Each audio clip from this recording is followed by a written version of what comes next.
Bigla ko lamang naalala panahong hindi pa tayo. Ito na siguro yung oras para maikwento. Schoolmate kita noon, ang kaso di kita ka-close. Kilala mo ko pero di naman kita nun-knowns. Then one time nag-message siya nang di inaasahan, patungkol sa aking work dahil may nais kang malaman. At dahil doon naging madalas na tayong mag-usap. Di napansin ang oras kahit pa tayo'y mapuyat. Lumipas ang taon na tayo'y nakapagtapos. Dahilan ng kalungkutan na sa puso tumagos. Buong akala ko kasi ay di na tayo magkikita. Ngunit isang araw may isang magandang balita. Ika'y magbabakasyon mula Qatar tungong Pinas. Nung malaman ko ang chance di ko na pinalampas. Pagkakataon na rin para ika'y muling makita at masabi ng harapan sa iyong gusto kita.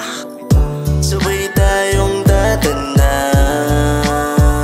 pangako natin sa isa't isa, natutuparin at nang magkasama. Alam kong malayo pa pero malayo na, di mag-iba.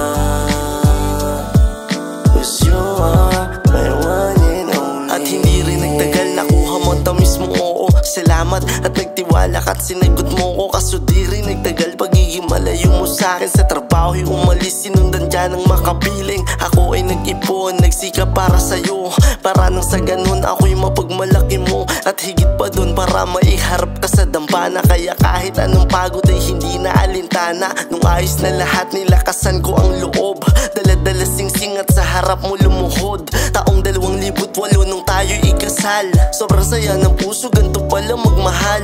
Lalo ko natuwa nung bigyan tayo ng subling. Kaya sabi sa sarili, wala nang mahihiling. Ang makasama't maingatan kayo ng ating anak ay labis na kasiyahan para sa akin at galak.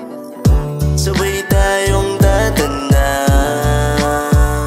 pangako natin sa isa't isa, natutuparin at nang magkasama. Alam kong malayo pa pero malayo na, di mag-iba.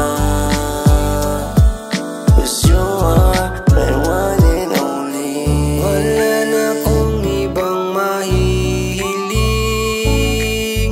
mula nung kayong dalawa'y dumating. Samang tumanda at laging mamahalin, magsisikap sa pangarap nating bubuuin.